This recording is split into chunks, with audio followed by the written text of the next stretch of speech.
In today's video, I'm going to show you the step-by-step process that you need to follow in order to create a Viber account.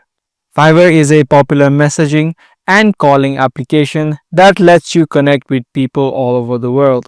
In order for you to create an account of Viber, make sure you download this application onto your phone. If you're using an Android device, you'll need to head over to the Google Play Store, or if you're using an iPhone, you need to head over to the Apple App Store and then download the Viber application. Once the app has been downloaded, you can just tap open the app and then tap on start now. Now once you're inside of this section, the first thing you need to do is select your country code and then type in your phone number. This way you'll receive a SMS so that you can verify your account. So make sure you fill in this information and then tap on continue.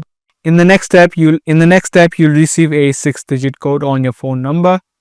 You just need to type it in and you'll be straight away taken to the section where you can add in your name, your date of birth and your email address. So make sure you fill in this information. Also, you can tap on this camera icon to add in a profile picture. Done with everything, your account of Viber will be successfully created. From this section, you can access all of your contacts and directly chat with them in this section.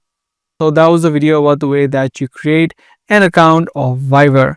Do give this video a thumbs up and also make sure to subscribe for more future videos just like this.